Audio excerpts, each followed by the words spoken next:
వనస్థలిపురంలో RS brothers mega shopping mall Akkineni Naga Chaitanya మరియు Sobhita గార్లచే September 26న ఘన ప్రారంభం.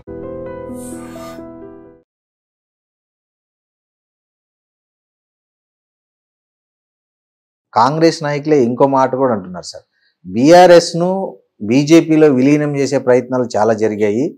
కవిత లిక్కర్ స్కామ్ లో అరెస్ట్ అయినప్పుడే ఈ ప్రతిపాదనలు చాలా వెళ్ళాయి. సో వాళ్ళ మధ్య ఆల్రెడీ సంఘీభావం ఉంది. వాళ్ళు అందుకే ఒకవేళ ఉంది అనుకుంటే మమ్మల్ని శిక్షించాలనుకున్న అధికారం నీ దగ్గర పెట్టుకుంటావు కానీ ఆయనకి ఎందుకు ఇస్తావు? ఆయనకి ఇస్తే మరి మాఫీ చేస్తాడు కదా. అవును, మరి నీ కాకుండా అధికారాన్ని ఆయనకి ఎందుకు ఇచ్చిన మాఫీ చేస్తానికి నీకు మిలాక్ అవుతుందా? కేసీఆర్తో నీకు మిలాక్ అవుతుందా? ఇప్పుడు థర్డ్ పార్టీ నువ్వు అడగదలుచుకుంటే అదే అడగచ్చు కదా. రేవంత్ రేపు మీరు అడగదలుచుకుంటే మరి ఇప్పుడు మీరు బీజేపీలో విలీనం అవుతుంది అని చెప్పి మీరే చెప్పుకుంటూ మరి ఈ కేసు సిబిఐకి అప్పచెప్తే ఇంకా ఈజీ అయింది కదండి వాళ్ళు మాఫీ చేసుకోవడానికి. అవును, మరి ఎందుకు కేసీఆర్ జైలు పెట్టే అవకాశం నీ చేతుల నుంచి వదులుకున్నావు అని మీరు అడగచ్చు కదా. కానీ ఆయన ఉద్దేశం ఏంది, కేసీఆర్ ను శిక్ష ఆల్రెడీ ప్రజలు శిక్ష చేసేసారు, నేను మళ్ళీ కొత్తగా వేసిన అవసరం లేనప్పుడు నువ్వు సిబిఐకి ఒక రాజకీయ నాయకుడిని ప్రజలు ప్రతిపక్షం పరిమితం అది ఫామ్ హౌస్ పరిమితం చేయడానికి మించిన శిక్ష లేదని ఆ మధ్య ఢిల్లీలో కూడా అయినాక మరి ఎంక్వైరీ కమిషన్ ఎందుకు, సిబిఐకి రాసుడు ఎందుకు? అది ప్రజల సొమ్ము కదా. అది మరి ప్రజల్ని చూసారు కదా. ప్రజల సొమ్ము అయితే నువ్వు కదా కాపాడాల్సింది, నువ్వు కదా, సిబిఐ కాదు కదా, రక్షకుడు నువ్వు కదా. నువ్వే సిబిఐ మీద మాట్లాడినా ఎన్ని ఉన్నాయి? సిబిఐ మీద రేవంత్ ఎన్నిసార్లు మాట్లాడిండు. రాహుల్ గాంధీని అరెస్ట్ చేస్తానికి సిబిఐ వాళ్ళ 10th జనపద దాని వాళ్ళ ఇంటి దగ్గర పోయింది అన్నప్పుడు రాహుల్ గాంధీ ఈయన ఏం మాట్లాడింది సిబిఐ మీద? అంతెందుకు సిబిఐ ఆఫీస్ ఎదురుగా ధర్నా చేయలేమన్నా ఈయన ముఖ్యమంత్రికి పోయి చేసిండు మొన్న ఢిల్లీలో. ఇక్కడ కూడా చేశారు. ఈడ మన కోర్టులో సిబిఐ ఆఫీస్ అవును, మొత్తం మంత్రివర్గం అంతా మీద ధర్నా చేశారు. రాహుల్ కేసులో అరెస్ట్ చేయడానికి పోయినప్పుడు ఏ సిబిఐ చట్ట వ్యతిరేకంగా పనిచేస్తుంది, బీజేపీ చేతిలో అస్త్రంగా పనిచేస్తుంది అని చెప్పినావు. బీజేపీ చేతిలో ఉన్న అస్త్రానికి నువ్వు సిబిఐని ఎట్లా ఇచ్చినావు? కేసీఆర్ కేసు ఎట్లా ఇచ్చినావు? ఎవరి మిలాఖత్తో ఇచ్చినావు, ఎందుకు ఇచ్చినావు? సింపుల్ అండి. మీ చేతులు ఉన్న ఆయుధాన్ని తీసుకుపోయి ఇంకోటి చేతిలో ఇంకోరికి ఇవ్వడం అంటే దాని అర్థమైంది. ఆయనకి నీకు ఫ్రెండ్షిప్ ఉంటేనే కదా నీ అధికారాన్ని ఆయనకి ఎందుకు ఇస్తావు? సింపుల్. వేరే సాక్ష్యాలు ఎందుకు దీనికి? ఇంకా నువ్వు ఎన్ని బుకాయిస్తే ఉంది? ఇప్పుడు 10 ఏళ్ల బీఆర్ఎస్ పాలనలో రైతులు యూరియా కోసం ఎప్పుడు ఇంత శ్రమ పడినట్లు చూడలే. కానీ ఈ కాంగ్రెస్ గవర్నమెంట్ లో ఇప్పుడు అంత మీరు అనేది నిజమైతే మోడీకి రేవంత్ రెడ్డికి మధ్య అంత అండర్స్టాండింగ్ ఉంటే ఇతను అడిగిన యూరియా అంతా పంపించి అసలు ఈ సమస్య ఉండేది కాదు కదా. అంటే ఇతను అడిగితే పోయి అడుగుతున్నాడు యూరియా కావాలి, ప్రాజెక్టులు కావాలి, ఫండ్స్ కావాలని. కానీ అవేమీ కేంద్రం ఇవ్వట్లేదు. కేంద్రం ఎందుకు ఇవ్వడం లేదు? వీళ్ళు అడిగితే అసలు ఎవరికైనా ఇవ్వాలి, ఎవరికైనా ఇస్తుంది భారతదేశంలో. నీ సోయి లేక, నీకు ప్రజల పట్ల పట్టింపు లేక, ప్రజల పట్ల పట్టింపు లేక నీకు అసలు గమ్మత్ ఏంది మీకు? ఇప్పటికి కూడా ఇవ్వలేదు అంటున్నాడు. ఏడంటున్నాడు. ఇవాళ చూడు, ఇవాళ ఏం మాట్లాడిండు? కేంద్రం యూరియా ఇవ్వలేదు, కేంద్రం సహకరిస్తలేదు అని ఇంతవరకు మాట్లాడలేదు రేవంత్ రెడ్డి. మాట్లాడలేదు. మరి ఒక నిమిషం ఆగండి. మొన్న అసెంబ్లీలో కూడా ఏం మాట్లాడిండు? నేను మోడీని కలుస్తా, మా డెబాయ్ హెల్ప్ చేస్తాడు మన రాష్ట్ర అభివృద్ధికి అన్నాడు. మరి మోడీ వెల్కమ్ కూడా చెప్పిండు కదా కాంగ్రెస్ సీఎం. ఇక్కడ చెప్తున్నా, ఒక్కసారి కూడా మోడీకి అగెన్స్ట్ గా ఇంతవరకు మాట్లాడలేదు రేవంత్ రెడ్డి. గుర్తుపెట్టుకోండి. యూరియా కూడా లేదు అనడం లేదు. ఏం మాట్లాడండి అలా? అవునండి, ఓ సినిమాకి కూడా పోతారు, లైన్లో నిలబడతారు. మొదటోనికి ఆఖరోనికి ఒకటేసారి వస్తుందా టికెట్? 8 గంటలు పడుతుంది యూరియా అన్నట. మొదటి రైతుకు చివరి రైతుకి కంటే 8 గంటలు పడుతుందట. 8 గంటలు నిలబడలేక వాడు ఓపిక లేక పోయి రోడ్డు మీద కూర్చుంటుండు. ఎవడన్నా ఒకడు కూర్చోబెట్టి మీ ఫోటో తీసి పంపుతుండు. అంతా ఉంది అందుబాటులో మాట్లాడుతున్నాడు. మరి లేదని మీరు లేదని రైతులు చెప్పులు చూపిస్తున్నారు, ఆఫీసుల మీద దాడులు చేస్తున్నారు, గేట్లు ఎక్కి దూకుతున్నారు, మహిళలు గేట్లు ఎక్కుతున్నారు. గేట్లు ఎక్కి దూకితే ఒక కాలి రీతే చెయ్యి రీతే ఏంది, ఒక బస్తా కొరకు పోయి. వీళ్ళ పరిపాలన చేతగాంతనము, వీళ్ళ పరిపాలన సామర్థ్యం లేకపోవడము. నాట్ ఓన్లీ యూరియా, ఏది ఒకటి ఇస్తున్నదని ఈ ప్రభుత్వం వచ్చిన కానుంచి ప్రజా సమస్యల పట్ల ఎప్పుడు వీళ్ళకు చిత్తశుద్ధి లేదు, వీళ్ళకి పరిపాలన అనుభవం లేదు, అసలు సోయి లేదు. ఇంతసేపు మూటలు కమిషన్లు ఎట్లు వస్తాయి, మూటలు ఎట్లా సంపాదించుకోవాలి, ఎట్లా దాచిపెట్టుకోవాలి, ఎక్కడ పైన రాహుల్ గాంధీకి 10, మోడీకి 20 ఎట్లా కట్టి రావాలి, ఇదే పని తప్ప వీళ్ళకు ఏది ఇచ్చిందని. కరెంటు చక్కగా ఇచ్చుడు లేదు ఇంతవరకు. 24 గంటలు ఒక సెకండ్ పోకుండా కరెంట్ ఇచ్చినాం అన్ని వర్గాలకి, వ్యవసాయంతో సహా. ఇలా హైదరాబాద్లోనే కరెంటు 2 గంటలు 3 గంటలు ఉండడం లేదు. కరెంటు పోవుడు వచ్చుడు, జనరేటర్లు, కరెంటు మోటార్లు కాలిపోడు పక్కన పెట్టి జనరేటర్లు కూడా కాలిపోయే పరిస్థితికి వచ్చింది. వీళ్ళ అద్భుతమైన పరిపాలన వల్ల. మేము ఇచ్చిన మంచినీళ్ళు ఇవ్వలేకపోతున్నారు భగీరథతోని. మేము నడిపిన స్కూళ్ళను నడపలేక ఇప్పటికి 100 మంది పిల్లలు జావగొట్టిండ్రు. హాస్పిటళ్ళు, గవర్నమెంట్ హాస్పిటల్కి అడుగు పెట్టే పరిస్థితి లేదు. మళ్ళీ అన్ని వ్యవస్థలే నాశనం చేశారు. అధికారం అనేది కేవలం వాళ్ళ సంపాదన కొరకు, వాళ్ళ కమిషన్ల కొరకు అంతే తప్ప, దానికి వీలైతే ప్రతిపక్షం మాట్లాడేటోళ్ళ గొంతులు నొక్కడానికి, కేసులు పెట్టడానికి తప్ప అధికారాన్ని వేరే రకంగా వాడడం లేదు. ప్రజలకు ఇచ్చిన మాటల్ని నెరవేర్దామన్న ఆలోచన లేదు. అసలు గత ప్రభుత్వం ఇచ్చిన వాటిని ఇచ్చే కొనసాగించేంత తెలివి కూడా లేదు. ఆ పరిస్థితిలో ఉంది ఈ ప్రభుత్వం. సార్, మీరు చాలాసార్లు అసెంబ్లీలో కానీ బయట కానీ ముఖ్యమంత్రి రేవంత్ రెడ్డి మీద ఒంటికాల మీద లేస్తుంటారు. ఎందుకు సార్? అంటే నేను ముఖ్యమంత్రి రేవంత్ రెడ్డి ఉన్నాడా, అక్కడ ఇంకొక ఆయనడా, ఇంకొక ఆయన మాకు ఇష్యూ కాదు. ఈ ప్రభుత్వం అనేది ప్రజలకు ఇచ్చిన హామీలు నెరవేర్చాల్సిన బాధ్యత ఉంది. ఇంకా మేము అది అడగటం మొదలే పెట్టలేదు. వాళ్ళు ఇచ్చిన 6 గ్యారెంటీల కొరకు మేము కొట్టాడాల్సిన బాధ్యత మా పైన ఉంది.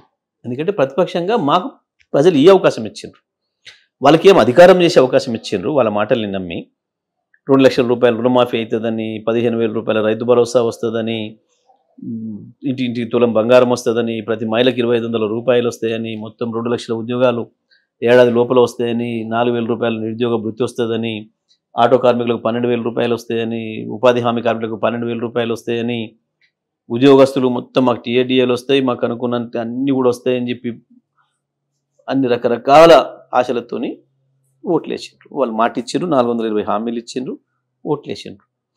వాళ్ళకి అధికారం ఇచ్చిండ్రు, ప్రతిపక్షంగా పనిచేయమని మాకు అవకాశం ఇచ్చిండ్రు. వాళ్ళ అధికారం సరిగా పనిచేయనప్పుడు ప్రతిపక్షంగా మా బాధ్యత మేము పనిచేయాలి. కాబట్టి ప్రతిపక్ష పాత్రగా మేము పనిచేస్తున్నాం సార్. అయితే వాళ్ళు ఇచ్చిన హామీల గురించి ఇంకా మొదలు పెట్టలే మేము. కేసీఆర్ గారు మాట చెప్పిండ్రు, సమయం ఇద్దాం కొంతకాలం, కొత్త ప్రభుత్వం ఉండనియండి, చూద్దాం, ప్రజలు కూడా మీరు ఎందుకు తొందరపడ్డారు మన అనొద్దు అని చెప్పి ఒక మాట వల్ల దాని కొరకు ఆపు. కానీ మేము మాట్లాడింది ఏదైతే ఉందో ఈ సంవత్సరాల కాలంలో లేని కొత్త సమస్యలను తీసుకొచ్చి ప్రజల్ని ఇబ్బందుల పాలు చేసి, ప్రజల ఆస్తుల్ని ధ్వంసం చేసే దుర్మార్గమైన పనులు, హైడ్రా పేరు మీద కావచ్చు, మూసీ పేరు మీద, మూసీ రెజ్యునేషన్ పేరు మీద కావచ్చు, లగచర్ల లాంటి భూములు గుంజుకునే కార్యక్రమాలు కావచ్చు, ఈ ప్రజా వ్యతిరేకమైన కార్యక్రమాలు, ప్రజల్ని తీవ్రమైన ఒత్తిడిలోకి నెట్టే కార్యక్రమాలు జరిగినప్పుడు తప్పకుండా వాళ్ళకి అండగా నిలబడాల్సిన బాధ్యత ప్రతిపక్షంగా మాకు ఉంది. కాబట్టి హైడ్రా బాధితుల కోసం ఏమన్నా ప్రత్యేక కార్యాచరణ చూసినాం, మీరు చూసిండ్రు. బహుశా భారత రాజకీయ చరిత్రలో ఎక్కడ జరిగినట్లుగా బాధిత ప్రజలే స్వయంగా తెలంగాణ భవన్కి వచ్చారు. 100,000 మంది మహిళలు చూసినాం, ముస్లిం మహిళలు వచ్చి వాళ్ళు చెప్తున్నారు. వాళ్ళు ఉపన్యాసం మైక్ తీసుకుని, వాళ్ళు అన్నట్టు రోజు ఉపన్యాసాలు ఇచ్చిన కాదు, రాజకీయ నాయకులు కాదు. ఆ అమ్మాయి చెప్తుంటే విన్నాం, ప్రపంచం అంతా నిబరపోయింది. నేను 40 సంవత్సరాలు నా పెళ్ళి అయిన ఆ ఇంటికి వచ్చిన, మా ఇల్లు దాటినాక 10వ గడప దాటితే చౌరస్తా, ఆ చౌరస్తాకే పోలే నేను నా ఇంట్లోకి అడుగు పెట్టిన కానించి మొదటిసారి అది దాటి ఆటో కట్టుకొని మీ భవనం వెతుక్కుంటూ వచ్చినాం, మీకు మరి రక్షణ చేయాలి మాకు అని చెప్పి కేటీఆర్ గారి దగ్గరకు వచ్చారు వాళ్ళందరూ. అంటే ప్రజలకి ఇవాళ తెలంగాణ భవన్ అనేది ఒక కేర్ ఆఫ్ అడ్రస్ అయింది దెబ్బతింటున్న ప్రజలకి, ఈ ప్రభుత్వం చేత దెబ్బతింటున్న ప్రజలకి. ఆ స్థాయిలో ప్రజలకు మా మీద విశ్వాసం ఉన్నప్పుడు దానికి తగ్గట్టుగా మేము పనిచేయాలి. అంతే తప్ప మాకే వ్యక్తిగతమైన ఇన్ని అభివృద్ధి కార్యక్రమాలు, ఇన్ని సంక్షేమ కార్యక్రమాలు అమలు చేసినారు, మరి ఎందుకు 2023 ఎన్నికల్లో పార్టీ అంత ఘోరంగా ఓడిపోయి అంటే 20 సీట్లు తేడా తప్ప ఘోరమైన ఓటమి కాదు. పర్సెంటేజ్ ఆఫ్ ఓటింగ్ చూసుకున్నప్పుడు 1.5% డిఫరెన్స్, సీట్ల పరంగా చూసినప్పుడు 20 సీట్లు. ఎందుకు ఘోరమైన ఓటమి ఏం కాదు ఒక రాజకీయ పార్టీకి. అంతా చేసిన ఒక రాజకీయ పార్టీకి శ్రీనివాస్ గారు 1.5% ఓట్ల తేడాతో ఓడిపోవడం ఘోరమైన ఓటమి ఏం కాదు. 15-20 సీట్ల తేడాతో కేసీఆర్ కూడా రెండు చోట్ల నిలబడితే ఒక చోటు గెలిచే పరిస్థితి. చాలా మంది పెద్ద పెద్ద మంత్రులు అందరూ చాలా మంది. ఏం జరిగింది? మేము పరిపాలన చేసుకుంటూ పోయినాం ప్రజలు సరిపోయే పద్ధతుల్లో తప్ప, రాజకీయ పార్టీగా మేము కొంచెం నిర్మాణం చేసుకోవడంలో విఫలమై, మేము చేస్తున్న అభివృద్ధి కార్యక్రమాల్ని పార్టీకి ఓట్ల రూపంలోకి మార్చుకునే విషయంలో మేము కొంచెం విఫలమైనాం. మేము ప్రతిపక్షాన్ని తక్కువ అంచనా వేసినాం. ఎవడు నమ్ముతాడు వీళ్ళ మాటలని అనుకున్నాం. క్రెడిబిలిటీ లేని వాళ్ళు వీళ్ళ మాటలు ఎవరు నమ్ముతారని కూడా భావించినాం. వాళ్ళు చెప్తున్నది ఏదైతే ఉందో వాళ్ళ గ్యారంటీస్ ఏవైతున్నాయో ఇవి ప్రజలు విశ్వసించే స్థాయిలో లేవు. రాష్ట్ర ప్రభుత్వ ఖజానా అనుమతించదు. మొత్తం భారతదేశ బడ్జెట్ కూడా సరిపోదు వీళ్ళు ఇచ్చిన హామీలు నెరవేర్చడానికి. ఇటువంటప్పుడు ప్రజలు వీటిని విశ్వసించారు కదా అనే ఒక భరోసా మాకు ఉంది. కానీ వాళ్ళు ప్రజల్ని నమ్మించగలిగారు. మోసం చేయడంలో వాళ్ళు సక్సెస్ అయ్యారు డెఫినెట్గా. అందుకనే మేము ఇన్ని చేసి కూడా ఒకటి వాటిని ఓటు రూపంలో మార్చుకోవడంలో మేము చేయాల్సిన విషయంలో మా వైఫల్యం.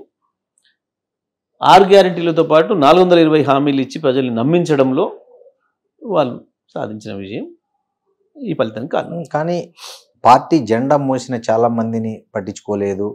రెండోసారి సీఎంగా ఎన్నికైన తర్వాత కేసీఆర్ కుటుంబ పాలన ఎక్కువైపోయింది. కుటుంబం చుట్టూనే మొత్తం పాలన అన్నీ అక్కడే జరిగాయి. చాలామందికి అపాయింట్మెంట్ ఇచ్చే పరిస్థితి కూడా లేదు ఎమ్మెల్యేలకు. కొంతమంది ప్రజా సమస్యలు చెప్పుకోవడానికి వెళ్తే కూడా చాలా ఒక రకమైన వాళ్ళ ఫ్యామిలీ పాలనలో బాగా డ్యామేజ్ చేసిందని స్వయంగా టీఆర్ఎస్లోనే కార్యకర్తలే చాలామంది అనే పరిస్థితి ఉంది.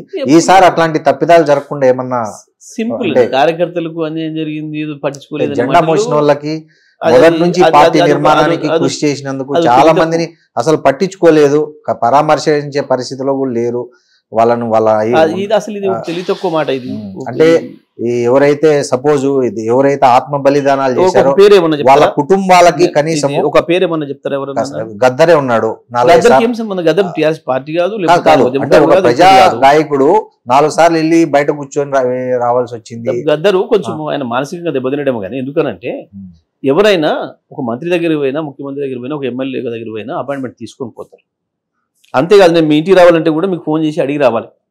ఎవరు ఎత్తట్లేదు ఫోన్, ప్రాథమికమైన సూత్రం. ఎవరు లిఫ్ట్ చేయట్లేదు, ప్రాథమికమైన సూత్రం ఉంటున్నా. ఆ కమ్యూనికేషన్ వ్యవస్థ లేక ముఖ్యమంత్రి పక్కన ముఖ్యమంత్రిని వదిలిపెట్టరి. రుద్దం శ్రీనివాస్ అని మీ ఐ డ్రీమ్ మీరు ఒక యాంకర్ ఇంటికి ఓడన రావాలంటే కూడా పర్మిషన్ తీసుకొని రావాలి వాస్తవానికి. అటువంటిది నువ్వు నేను పోయినా గేటు ముందడు పోయినా వచ్చినానంటే అది పూర్తిగా రాజకీయ ఆరోపణ తప్ప అంతమించి ఏం లేదు.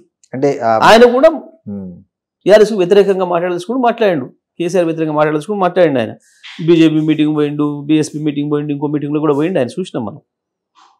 చివరి రోజుల్లో ఆయన కొంత అంతకుముందు ఆయన ఉన్న స్థితికి వేరుగా మా ప్రవర్తించాడు. అదే అంతకుముందు కేసీఆర్ బాగా పోయిండు. అంతకుముందు టైం తీసుకొని వచ్చినప్పుడు కేసీఆర్ పిలిచిండు, 2 గంటలు మాట్లాడిండు. ఆయనకి హెల్త్ బాగాలేదంటే కూడా చేయించిండు, బెంగళూరులో ఏదో కేసు ఉందంటే కూడా హెల్ప్ చేసిండ్రు. కానీ వచ్చిన సమాచారమే లేకపోతే ఎవరేం చేస్తారు? మనం ఇక్కడ కూర్చొని ఉన్నాం, బయటకు ఎవరైనా వచ్చి గేట్ కాడికి వచ్చేసేసి కాసేపు ఉండి వెళ్ళిపోతే దానికి మనం ఎట్లా బాధ్యులమవుతాం? కాము కదా. ఇప్పుడు మీడియా ఉంది కాబట్టి నేను మీడియా పిలుచుకొని నేను ఏదని చెప్పేసి అనుకుంటే కదా కూడా ఏం చేస్తాడు. సో నెక్స్ట్ ఎలక్షన్లకు ఏంటి సార్ టీఆర్ఎస్ అస్త్రాలు ఏంటి? స్థానిక సంస్థల ఎన్నికలకి అస్త్రాలు ఏంటి? జనరల్ ఎలక్షన్స్ కి అస్త్రాలు ఏంటి? అసలు ఈ ఓటమి నుంచి బీఆర్ఎస్ నేర్చుకున్న పాఠాలు ఏమైనా ఉన్నాయా? సరిదిద్దుకోవాల్సినటువంటి ఏమన్నా చర్చ జరిగిందా ఓటమి పైన తర్వాత ఎప్పుడైనా కానీ? 100% ఎన్నికల తీరుగా మేము డీల్ చేయలేదు అనేది వాస్తవం. మేము పరిపాలన పైన దృష్టి పెట్టినాం తప్ప ఎన్నికల పైన దృష్టి పెట్టి పనిచేయలేదు అనేది ఒకటి వాస్తవం. ఇవాళ ప్రజల్లో ఈ ప్రభుత్వం పైన వస్తున్న వ్యతిరేకత ఏదైతే ఉందో మేము ప్రతిపక్షంగా సరైన పద్ధతుల్లోనే పనిచేస్తున్నాం, మా పాత్ర నిర్వహిస్తూ ఉన్నాం. ఎన్నికలు అంటే ఇక వచ్చినప్పుడు ఎన్నికల్లో స్ట్రాటజీస్ అప్పటికప్పుడు నిర్ణయించుకొని పోవాల్సిందే తప్ప ప్రత్యేకమైన ఏమి ఉండవు. ఎప్పటికప్పుడు లైవ్గా ప్రజల్లో ఉండటం, మన పాత్ర పోషించడం అనేది ముఖ్యం రాజకీయాలలో.